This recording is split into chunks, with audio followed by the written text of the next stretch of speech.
Bien, sigamos con la visita de distintas creaciones en este caso, de Oceanía, de Melanesia y de la Polinesia.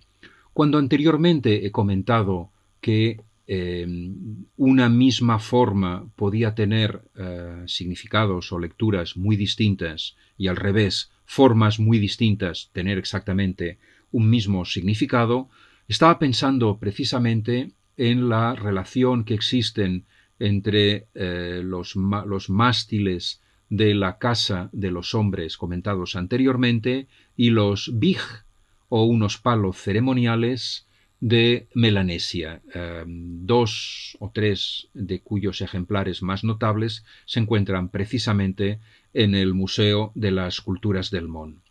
¿Qué es un bij?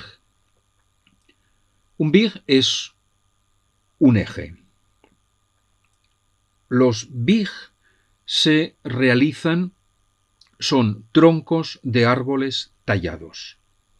El uso de un árbol en este caso es significativo, porque si el bij tiene que ver con la vida de los seres humanos, en muchas culturas los árboles simbolizan a los seres humanos o son incluso seres humanos.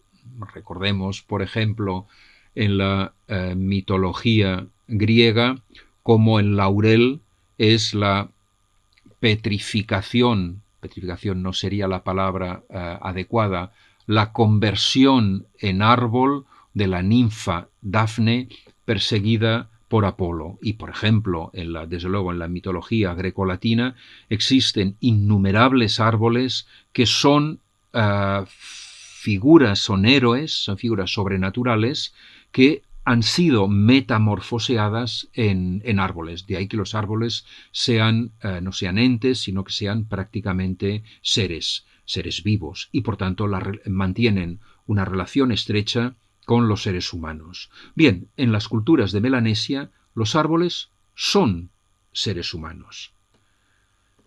El bij es un árbol que ha sido arrancado con sus raíces y ha sido despellejado.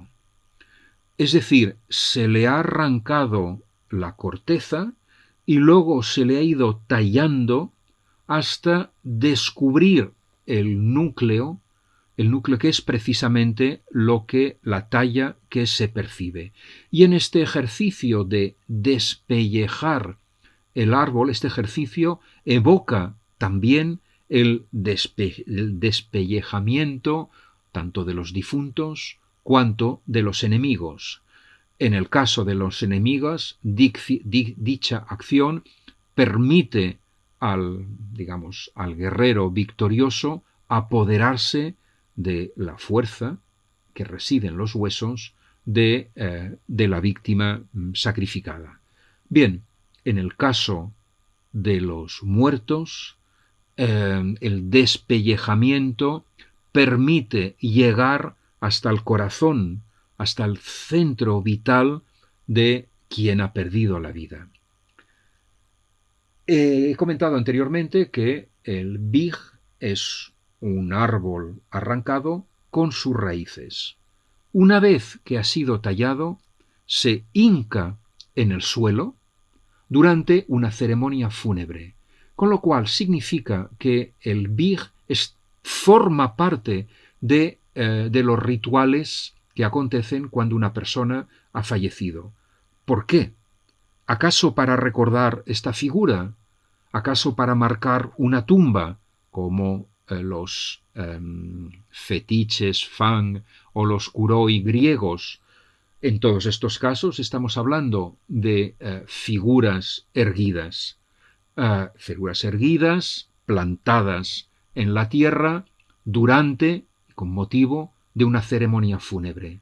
No, el bij no cumple la función de los kuroi, de las estatuas funerarias griegas o de los fetiches Fang, en absoluto. El bij no evoca a un difunto, aunque lo puede presentar, pero esta no es la función. El bij lo que la función del Big es una función parecida, sorprendentemente, a la de las pirámides egipcias. Porque las pirámides egipcias no son tumbas. La tumba está debajo de la pirámide.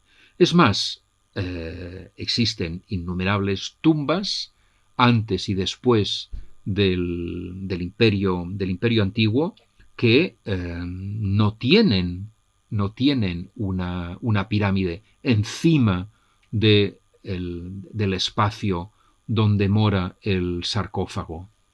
Una pirámide es una escalera al cielo.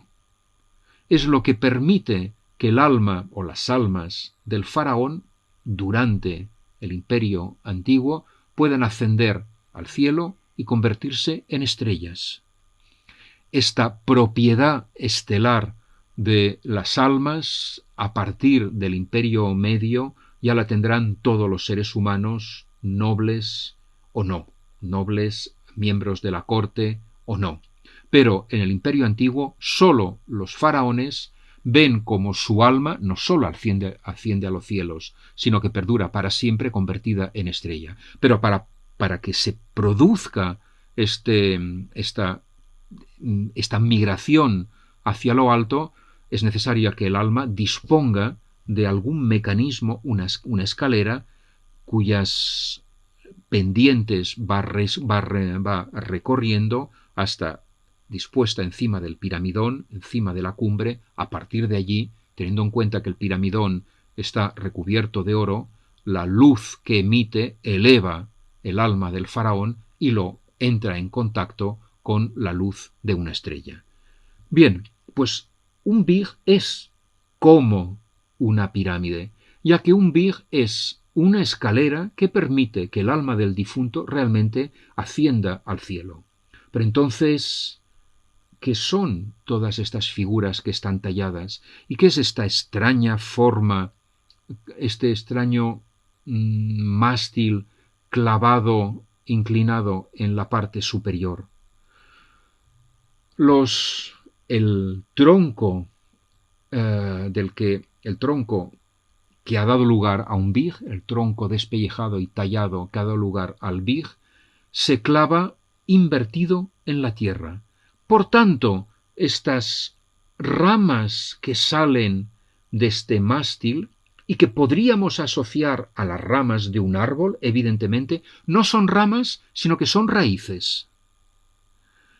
Y, por tanto, toda vez que el Big tiene que servir para que un muerto, el alma de un difunto, recobre la vida, el Big invierte la forma de un árbol, porque precisamente lo que tiene que lograr es un cambio completo de la muerte hacia la vida. Y la vida la suministran las raíces, que evidentemente extraen la vitalidad y la fuerza que emana del mundo de los muertos. Y por tanto, gracias al Big, gracias a este árbol invertido, el alma del difunto alcanza el mundo de los muertos, que se encuentra o arriba o en el subsuelo, pero alcanza este otro mundo. Y todas las figuras que están talladas evocan en realidad los distintos seres que configuran tanto el mundo de los vivos como el mundo de los muertos. Y el Big, por tanto, permite la comunicación entre ambos espacios, el mundo de los vivos, el mundo de los muertos y el mundo de los espíritus. Por tanto, el Big une el mundo de los mortales y el mundo de los mortales y va manifestando a través de estas distintas figuras cómo un alma lentamente va abandonando un cuerpo que ha perecido y lentamente se va convirtiendo en el alma vivaz de un ancestro. Las distintas figuras, por tanto, aquellas figuras que están más cerca de la tierra, representan a mortales que están atados a la tierra, y las figuras que aparecen a continuación ya son figuras de difuntos que lentamente se van convirtiendo en almas que se encuentran ya entonces en lo alto del Vig. Las últimas figuras representan ya el mundo de las almas o de los espíritus que acogen el alma del difunto, el cual consigue alcanzar el mundo vital de los ancestros gracias a las raíces que despuntan en lo alto. Con lo cual, evidentemente, vamos viendo cómo nos podemos encontrar con unas formas que, aun cuanto similares, y es más, estamos hablando de culturas de Nueva Guinea y culturas de Melanesia, y por tanto culturas en apariencia, culturas cercanas, sin duda, sin embargo, producen unos objetos formalmente parecidos, pero con una significación absolutamente distintos. Cierto, en ambos casos, estos elementos verticales, los mástiles de la casa de los muertos, los mástiles de la casa de los hombres y los Vig son elementos verticales que unen el mundo de los mortales y el mundo de los inmortales, pero en un caso permiten que los hombres entren en contacto con el mundo de los inmortales y permiten que estos se puedan dirigir hacia los mortales, pero los mortales vivos, mientras que en el caso del Vig lo que hace es unir el mundo de los vivos y el mundo de los muertos que acoge a las almas de los difuntos, que a partir de entonces pueden vivir para siempre. Y así como los mástiles de la casa de los hombres son mástiles oscuros como los troncos de los árboles, los Vig son árboles despellejados y que por tanto manifiestan la madera o la carne viva, la carne fresca, y evocan el mundo de los muertos porque todos los palos ceremoniales Vig están pintados con el color de los huesos, están pintados enteramente de blanco. La pieza más valiosa del museo es pequeña y se halla en una sala lateral, una sala a la que posiblemente no todo el mundo acceda. Quiero decir que descubrí esta pieza después de 2 años visitando el museo. Nunca se me había ocurrido entrar en esta pequeña sala. Y es allí donde se encuentra la verdadera joya del museo. Se le conoce como un pectoral Rapa Nui, es decir, es un objeto sagrado, sin duda, no es solo un ornamento, por tanto es un collar, es algo parecido a un collar, propio de las culturas o de la cultura de la isla de Pascua. Lo importante, lo característico de este pectoral,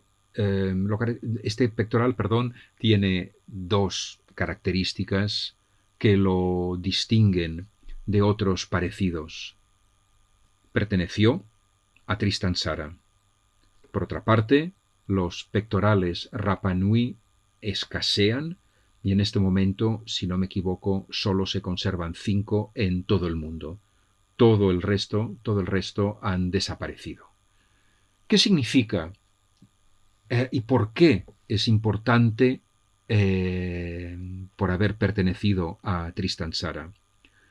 Ya habíamos comentado, creo que en la primera clase, cuando vimos la película, el documental, Cuando las estatuas mueren también, que el llamado arte primitivo fascinó cuando el arte primitivo, es decir, el arte africano, entró en las colecciones públicas y entró sobre todo en museos de antropología y se mostraba en exposiciones universales en la que se exponían, digamos, los bienes y las curiosidades de las colonias occidentales, artistas como Picasso, como Matisse o como Braque, quedaron fascinados precisamente por las máscaras y las estatuillas pertenecientes a distintas culturas o distintas tribus africanas. Y quedaron fascinados, especialmente Picasso,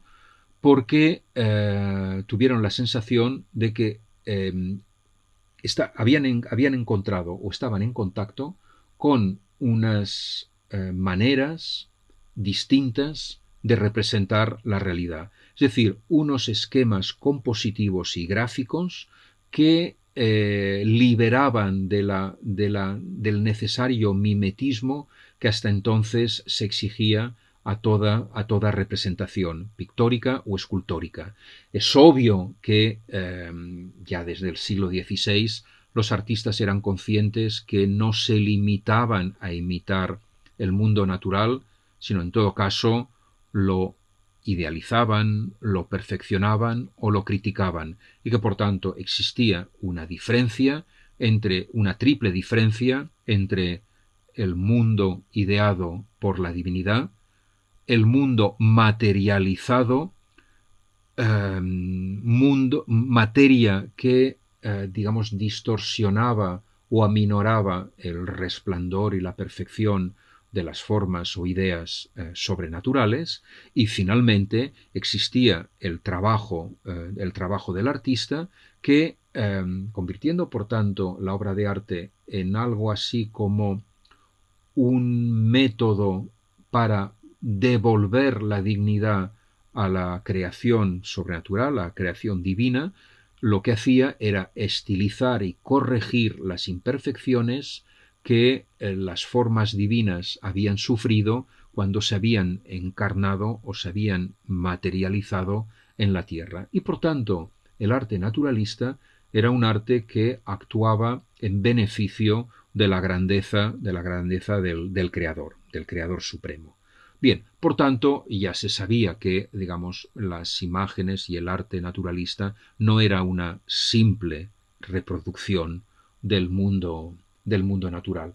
Pero, por otra parte, bien es cierto que lo que pretendía el arte naturalista, a partir del siglo XVI, era encontrar o reencontrar con las verdaderas formas de las cosas, aquellas formas que la divinidad les había comunicado y que el descenso hacia la materia, en una lectura neoplatónica, en este descenso, muy propia por otra parte del manierismo, en este descenso las formas ideales habían sufrido desperfectos y se habían literalmente deformado. Por tanto, el arte naturalista rectificaba las deformaciones y les devolvía la forma prístina, es decir, la forma originaria. Mientras que, por el contrario, lo que descubren en las artes y las tallas africanas los artistas cubistas es maneras de representar el mundo que ponen en evidencia características que no se perciben, no se descubren, sobre todo en el arte naturalista. Por ejemplo, lo que el arte naturalista no puede mostrar son las relaciones que los seres y los entes tejen de manera invisible. Es cierto que en una pintura en la que dos personas se miran, podemos captar el juego de miradas entre ellas y por tanto las relaciones entre las figuras y lo que cada figura piensa del otro. Y los grandes pintores han sido capaces precisamente de desvelar o de poner de manifiesto todos aquellos sentimientos que los seres humanos sienten frente a otra persona, que son sentimientos amigables o no, ciertamente. Pero también es cierto que el arte naturalista no puede captar ni reflejar las tensiones que se establecen, el juego de atracciones y rechazos que se establecen en objetos. Algo que sí se lograba gracias al cubismo, puesto que el cubismo lograba mostrar no sólo una o dos de las caras de la realidad, que esta es una de las limitaciones del arte naturalista, del arte bidimensional naturalista, como Platón ya lo había señalado, sino que por el contrario, el arte cubista, o digamos el sistema de representación cubista, lograba representar todas las caras que constituyen un objeto y al mismo tiempo en esta plasmación de lo que es en sí un objeto, sin esconder nada, también ponían de manifiesto aquello que yace escondido y es, digamos, las tensiones que se producen entre los objetos. Y esto es lo que descubrieron o creyeron descubrir en la manera de representar a las fuerzas sobrenaturales en las tallas, en alguna de las tallas africanas. Bien, de ahí, por tanto, que artistas como Picasso o como Matisse coleccionaran incluso tallas africanas. Lo que ocurrió al acabar la Primera Guerra Mundial era que de algún modo, y Picasso lo exclamó, el arte africano o las artes africanas ya no tenían nada más que comunicar, como si por tanto los artistas hubieran descubierto todo lo que estos sistemas de representación podían aportar. Es entonces cuando galerías, marchantes y artistas empezaron a fijarse en otras artes, entre comillas, primitivas, como son las artes de Oceanía, de Melanesia y de Polinesia, así como las artes de la isla de Pascua. Unas artes distintas de las artes africanas, unas artes que parecen mostrar o expresar a través de expresiones, de unas determinadas expresiones y a través del uso del color, cosa que no ocurre tanto en las artes africanas, creyeron encontrar en los sistemas de representación oceánicos maneras de representar también lo invisible, aquello que es tan difícil de captar con los sistemas de representación naturalistas occidentales, como es el mundo interior. Por tanto, todo lo que el ser humano tiene en su interior, todo este mundo de espíritus y de ancestros que en ocasiones cohabitan en su interior y hablan a través de su boca. Los sistemas de representación del arte oceánico fueron maneras de ir más allá de las apariencias humanas para tratar de captar lo que hay detrás, y lo que hay detrás es precisamente esta sucesión de antepasados a los que se sumará el ser vivo cuando fallezca. Y por tanto, evidentemente, para poder convertirse en un antepasado, tiene que mantener un permanente contacto con dichas figuras. Y es precisamente el contacto entre los vivos y los que le precedieron los que creyeron los artistas occidentales a partir de los años 20, creyeron que los artistas, los tallistas oceánicos habían logrado. Bien, teniendo en cuenta que los artistas surrealistas precisamente querían mostrar de manera naturalista lo que no se percibe con los ojos, querían por tanto mostrar o traducir la turbulenta, confusa vida interior de los personajes, una vida interior a menudo reprimida. Es lógico pensar que los artistas surrealistas, como Tristan Tzara, se interesaran por las artes oceánicas. Y efectivamente, Tristan Tzara fue el mayor coleccionista de de artes de la isla de Pascua. Tristan Tzara tuvo incluso una galería y expuso en los años 30, expuso en varias ciudades europeas, sus creaciones junto con su propia colección de arte, entre comillas, primitivo oceánico. Bien, ¿qué es lo que le podía interesar de este pectoral? Quizás la imagen de dos gemelos, que esto es de algún modo lo que representa este pectoral. Quizás la dualidad, figuras permanentemente enfrentadas en todos los sentidos de la palabra, figuras que están constantemente una frente a otra y al mismo tiempo figuras que se oponen y que manifiestan, por tanto, las opuestas fuerzas interiores que recorren el interior de un ser humano. No sabemos lo que representaban o simbolizaban los pectorales Rapa Nui. No se sabe nada de esta cultura.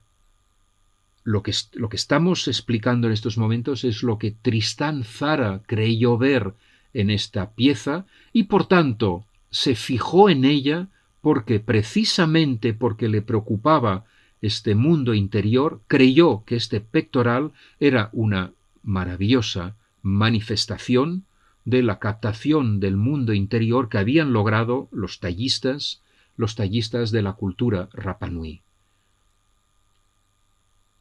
¿El surrealismo nace inspirado por el arte de Oceanía? ¿O el arte de Oceanía entra en los museos occidentales gracias al interés que los surrealistas manifiestan por dichas creaciones? Es difícil responder a esta pregunta porque seguramente no hay una respuesta unívoca.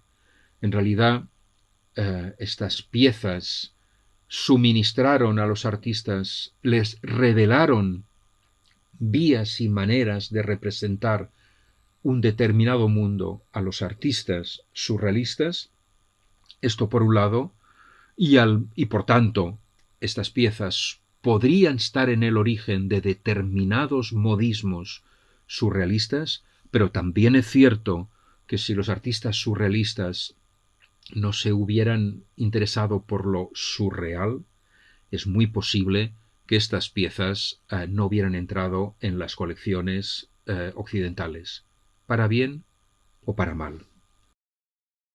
El país de los sueños. ¿Qué es el país de los sueños? Que no es exactamente el país de las maravillas, aunque tiene que ver con lo maravilloso. En el Museo de las Culturas del Món posee una colección de pinturas aborígenes de la tierra de Arnhem, que es un territorio del continente australiano. Estas pinturas están realizadas sobre soportes bidimensionales, casi siempre cortezas. La mayoría de estas pinturas son de creación relativamente reciente, pero estas pinturas reproducen, o mejor dicho, continúan una tradición pictórica que inicialmente se ha desarrollado y se sigue desarrollando también sobre paredes rocosas. Durante mucho tiempo se ha pensado que el arte paleolítico se generó en el continente europeo. Es más, prácticamente se generó en los Pirineos, en la franja cántabra, en el centro y sur de Francia y en el norte de Italia, que son aquellos territorios donde se han encontrado precisamente pinturas parietales, el famoso arte de las cavernas. Luego, posteriormente, también se encontraron cavernas muy notables ya en el sur de Francia, en la Costa Azul. Bien, por tanto, estamos hablando de las pinturas de Lascaux, de Altamira, básicamente, digamos, y de las cuevas cántabras, como por ejemplo la Cueva del Caballo. Bien, habitualmente estas pinturas se datan entre el 20.000 y el 14.000 antes de Cristo. Las pinturas de Altamira no son muy antiguas. Bueno, quiero decir que no son tremendamente antiguas, porque tienen unos 14.000 años. Luego se han encontrado cuevas en el sur de Francia con pinturas que tienen alrededor de 30.000 años. Pero lo cierto es que así como se han encontrado estatuillas paleolíticas en diversas partes del mundo, y muchas de ellas en Siberia, talladas en dientes o en colmillos de mamuts, y que casi siempre representan a figuras femeninas, aunque no se sabe si son humanas, diosas, sacerdotisas, tampoco se sabe si son fetiches, amuletos, imágenes sagradas o juguetes. Unas imágenes que además se suelen caracterizar por formas voluptuosas, o que a nuestros ojos nos parecen voluptuosas y excesivas, con amplios pechos, amplias caderas, con un sexo proeminente, con a veces las manos que acentúan la presencia y la hinchazón de los pechos, aunque raramente estas figuras poseen un rostro. Pero también es cierto que estos comentarios en lo que destacamos la normalidad de estos cuerpos, es posible que evidentemente estos comentarios vengan marcados por nuestros criterios estéticos actuales de cómo tienen que ser unos cuerpos hermosos. Y por tanto, el que se hayan asociado habitualmente estas figuras con el culto a la fertilidad, o digamos a la manifestación de la fertilidad, también puede ser debido a que para nosotros nos parecen figuras gordas, cuando es posible que tanto los criterios estéticos como la propia forma humana fuera muy distinta a lo que es hoy en día. Es más, seguramente debía ser así. Pero así como se han encontrado, por tanto, tallas tridimensionales en varias partes del mundo, y tallas que algunas tienen 30 o 40.000 años de antigüedad, las pinturas parietales suelen escasear. También es verdad que se han encontrado pinturas, pero en paredes rocosas, no en cuevas, en Portugal. Bien, con los últimos descubrimientos se ha ido retrocediendo, digamos, la edad de las primeras pinturas hacia el 40.000 antes de Cristo. Y estas pinturas se han asociado a un cambio en la mente humana, incluso una modificación física del cerebro, que le ha facultado no sólo para concebir un mundo invisible, sino para dotarlo de sentido y para pensar y ser capaz de plasmarlo. Bien, y por tanto un mundo que parte de formas naturales, pero que son utilizados para evocar un mundo sobrenatural. Supuestamente, porque evidentemente no sabemos en absoluto ni qué representan ni para qué se representaban las pinturas parietales, el arte de las cavernas. Sin embargo, ya tardíamente se ha descubierto, incluso hace muy poco, hace unos pocos meses, que la pintura europea, el arte de las cavernas europeo no es el arte bidimensional, no son las pinturas más antiguas, sino que, por un lado, tanto en Indonesia, si no me equivoco, como en Australia, se encuentran las manifestaciones, los ejemplos más antiguos del arte parietal. Efectivamente, en las paredes, no en las cuevas, porque no hay cuevas, sino en acantilados, desde hace unos 50.000 años, los aborígenes, las poblaciones nativas, han ido representando toda una serie de figuras que se han podido interpretar con cuidado porque este tipo de pintura se sigue practicando y aparentemente los motivos y los significados, según las poblaciones aborígenes, no habría cambiado.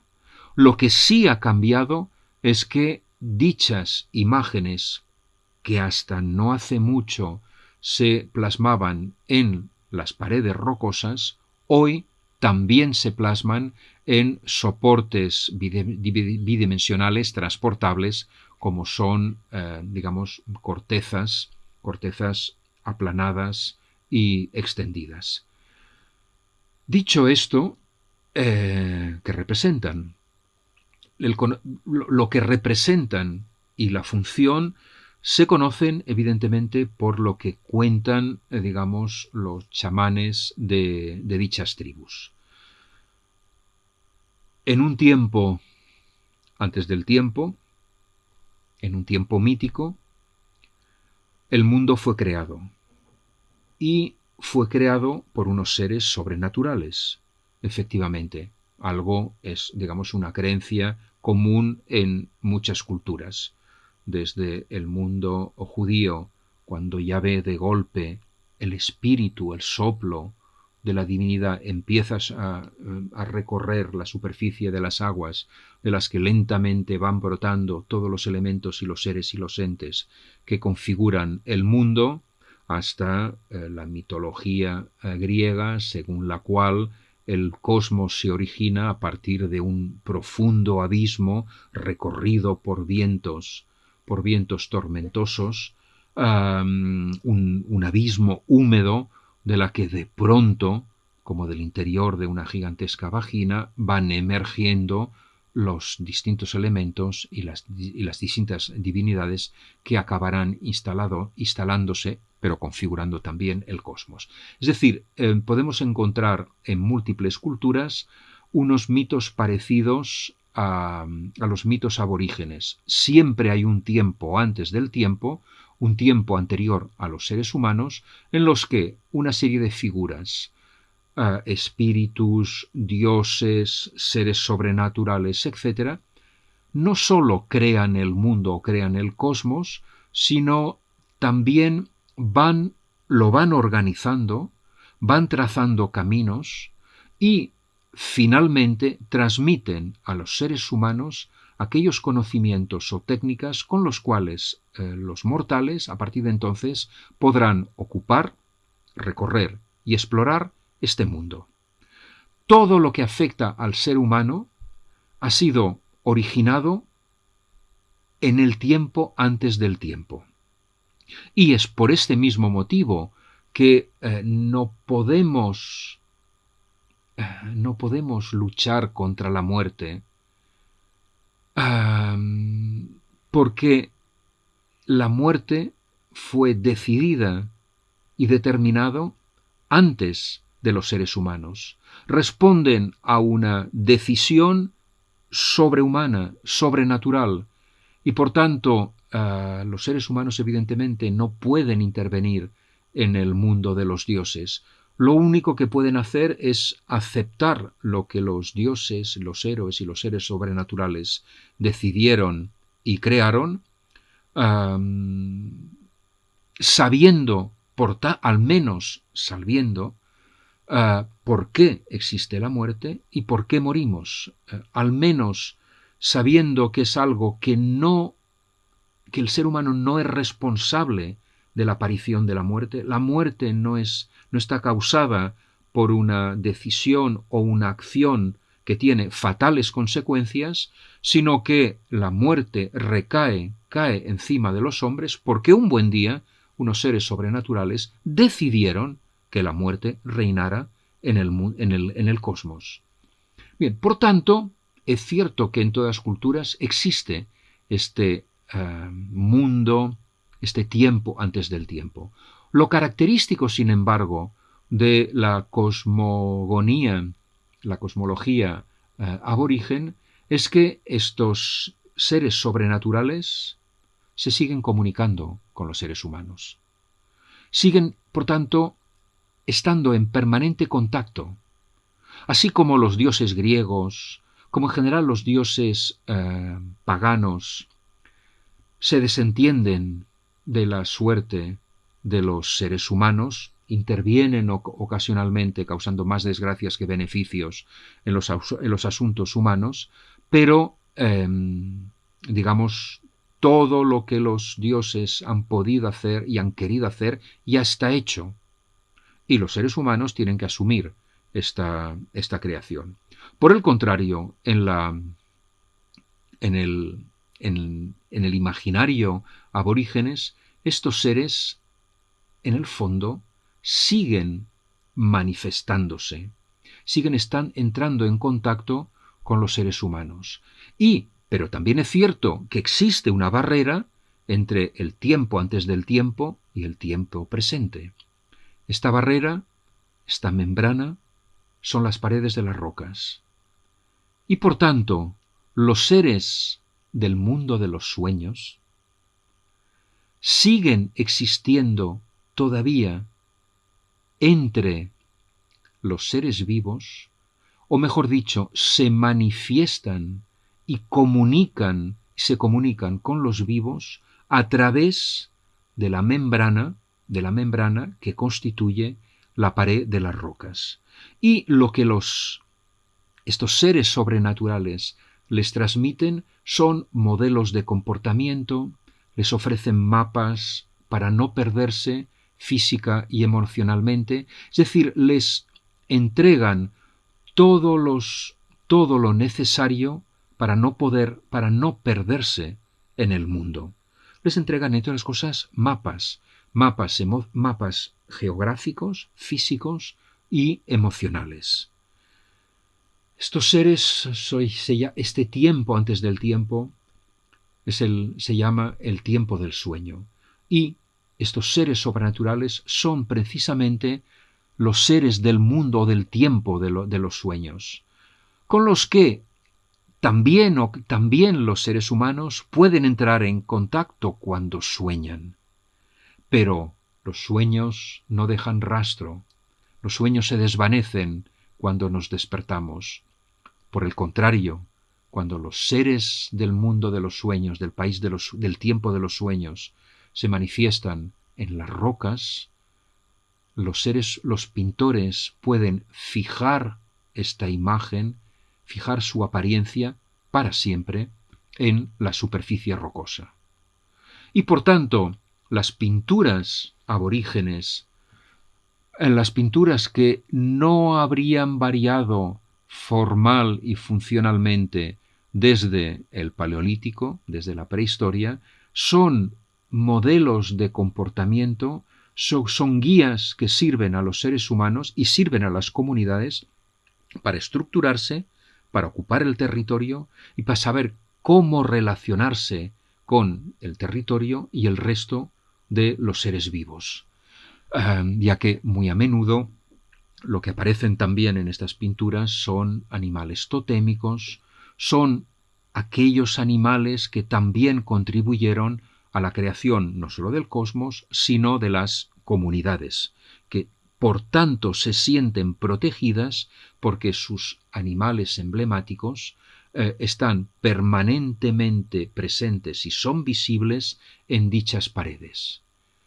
Al mismo tiempo, es cierto que no todas las comunidades pueden vivir y acogerse cerca de los acantilados y de las paredes rocosas.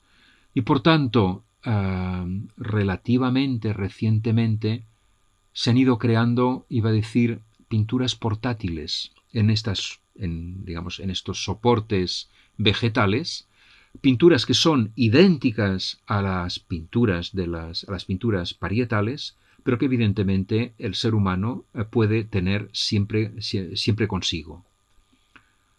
Estas pinturas parietales son, iba a decir, el último descubrimiento occidental del arte primitivo.